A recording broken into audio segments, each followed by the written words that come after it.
Hello and welcome in my YouTube channel experience teacher में friends. आज हम इस वीडियो में यूरोप की प्रागैतिहासिक कालीन गुफाओं को देखेंगे। अल्टामीरा की गुफाएं कहाँ स्थित हैं? तो अल्टामीरा की गुफाएं स्पेन में स्थित हैं। उत्तरी स्पेन की गुफाएं कौन कौन सी हैं? अल्टामीरा, कोगुल, पिंडाल, बसांडो, बाक्स, साल्टा मारो। दक्षिण फ्रांस की गुफाएं कौन कौन सी हैं? लास्को, फांट द गाम, ले त्राफेयर्स, ला कम्ब्रेली, नेआऊ। स्पेन के अल्टामीरा के समकक्ष कहाँ के शिलाचित्र हैं? तो ये पंचमढ़ी। फ्रांस की लास्को गुफा की खोज कब हुई थी? तो 1940 में ब्रुएल ने किया था। इसमें कौन कौन से चित्र मिले हैं? तो एक सींग वाला अश्व, वृषभों वाला कच्छ, तैरते हिरन, काले लाल रंग के रंग बिरंगी गाय। अल्टामीरा की गुफाओं में किस जानवर का चित्र अधिक दिखाई पड़ता है? तो जंगली भैंसा, जिसे बाइसन बोलते हैं। अल्टामीरा गुफा की लंबाई 300 मीटर, ऊंचाई 6 से 7 फीट है। 200 चित्र इसमें मिले हैं और समय इसमें 12,000 ईसा पूर्व है। इसमें कौन कौन से चित्र मिले हैं? जंगली अश्व, बाइसन, लंबे सींग वाला बकरा, 12 सिंगा, लाल हिरन, सुअर, मानव हाथ के चित्र आदि अल्टामीरा गुफाओं से प्राप्त हुए हैं। स्पेन की किस गुफा में अंगुलियों से बनाई गई रेखाएं हैं? तो अल्टामीरा। नेक्स्ट है, सर्वप्रथम अल्टामीरा गुफाओं में चित्रों की खोज किसने किया था? तो मारिया सातुओला, जो कि 12 वर्षीय थी। सन 1879 में इसकी खोज हुई और यूनेस्को में इसे शामिल 1985 ईस्वी में किया। फ्रांको कंटरबियन क्षेत्र की कला में सर्वाधिक श्रेष्ठ गुफा कौन सी है? तो लास्को गुफा है। किस गुफा के चित्र सर्वाधिक प्राचीन है? तो लास्को गुफा के चित्र सबसे ज्यादा प्राचीन है। अल्टामीरा गुफाओं का द्वार सर्वप्रथम किसने देखा था? तो एक मानव शास्त्री। पिकासो ने आधुनिक कला की प्रेरणा किससे ली थी? तो अफ्रीकी मुखौटों से। लेस डेमार्सेलेस किसकी कृति है? तो यह पाब्लो पिकासो की है।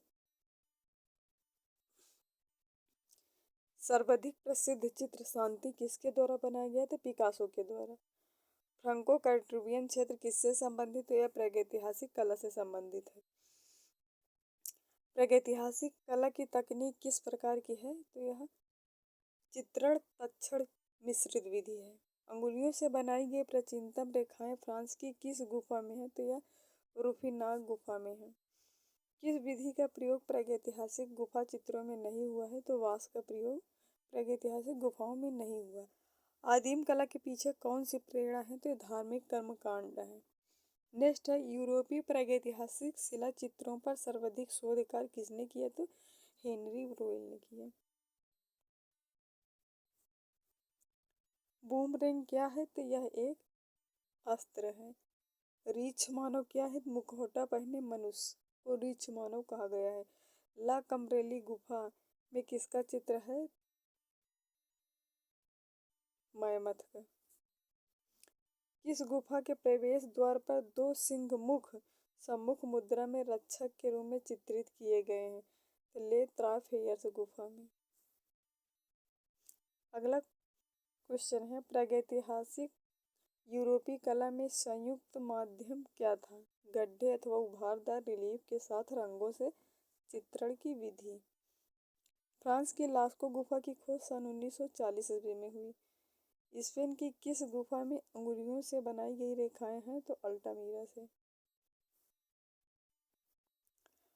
लॉजल की वीनस क्या है? तो यह प्रागैतिहासिक शिल्प है। बांसुरी बजाता छोटा जादूगर, जिसे ओझा भी कहा गया है, यह कहाँ अंकित है? त्राफेयर्स गुफा। त्राफेयर्स गुफा को तीन भाइयों की गुफा भी कहा जाता है। टेक्निफॉर्म किसे कहते हैं? नीचे से छत का स्वरूप।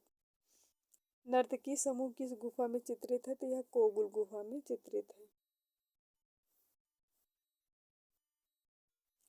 प्रागैतिहासिक कला में किस गुफा को सिस्टाइन चैपल कहा गया है? तो अल्टामीरा को कहा गया है। आक्रमणकर्ता महिष कहाँ अंकित है? तो अल्टामीरा में। तैरते हुए हिरन लास्को गुफा से प्राप्त हुए हैं। नर तथा मादा महिष की मिट्टी से गढ़ी प्रतिमाएं किस गुफा में है? तो तागदा ओदोवर्द गुफा में है। हाथ की छाप सबसे अधिक किस गुफा में अंकित है? तो यह गरगास गुफा में स्थित है। घायल महिष लास्को गुफा में स्थित है। पान के समान हृदय किस गुफा में हाथी के चित्र में बना है? तो यह पिंडाल गुफा में बना है। किस पशु के चित्र के साथ रेखा जाल सबसे अधिक मिलते हैं? तो मैमथ। प्रभाववादी पद्धति का प्रयोग प्रागैतिहासिक कला में कहाँ मिलता है? तो फ्रांस में तिजात में। फ्रांस में तिजात से प्राप्त एक हड्डी पर दौड़ता हुआ मृग मिला है। मैमथ के हाथी दांत से बनी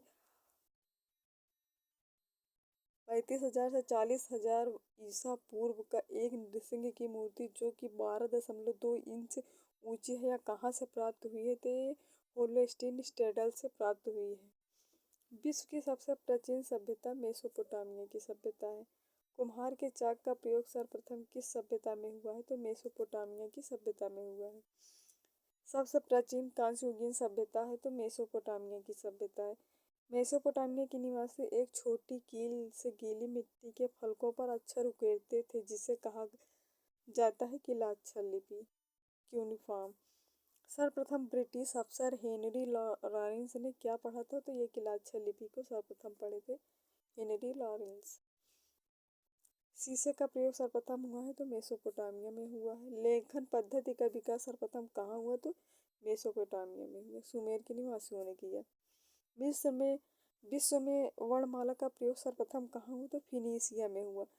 पंचांग का आविष्कार कहाँ हुआ सबसे पहले? तो मेसोपोटामिया में हुआ। मेसोपोटामिया का इतिहास किसने लिखा था? बेबीलोन के पुरोहित बेरोसोस ने। किस देश की कला को अंत्येष्टि संबंधी कला कहा गया है? तो मिस्र की कला को। मृतकों की पुस्तक किस काल में लिखी गई थी? तो ये मिस्र की काल में लिखी गई है। मिस्र की कला का प्रधान विषय वस्तु क्या है? मरणोपरांत जीवन। मिस्र की कला का केंद्र बिंदु क्या है? तो पिरामिड अथवा समाधि। मिस्र में सबसे बड़ा व उत्कृष्ट पिरामिड किसका है? तो खुफू का है। मिस्र की लिपि को कहते हैं हीरोग्लिफिक लिपि, कविताक्षर लिपि जिसे कहा जाता है। तूतनखामेन की समाधि कहाँ स्थित है? तो यह मिस्र में स्थित है। मिस्र की कला में किस कला विधा का प्रयोग नहीं हुआ था? मणिकुट्टिम विधि का प्रयोग मिस्र की कला में नहीं हुआ है। मिस्र में पिरामिड हेतु कौन सा युग विशेष प्रसिद्ध है? पेम्पाइड। नेफरतिति की मूर्ति किसके शासनकाल में निर्मित हुई? तो 19वें राजवंश अखनातेन के समय में। ममनून की कलौसी क्या है? तो ये थीब्स नगर के बाहर अमनहोतप तृतीय के मकबरे के निकट स्थित दो विशाल छत विछत प्रतिमाएं हैं जिसे ममनून की कलौसी कहा गया है। मिस्र में मानव आकृति हेतु आधारभूत नियम किस युग में निर्धारित किए गए हैं? तो नवीन राज्य से जिसे न्यू किंगडम कहा गया है। आज का वीडियो बस यहीं तक। अब हम मिलते हैं इसी तरह के नेक्स्ट वीडियो में। तब तक के लिए नमस्कार, जय हिंद।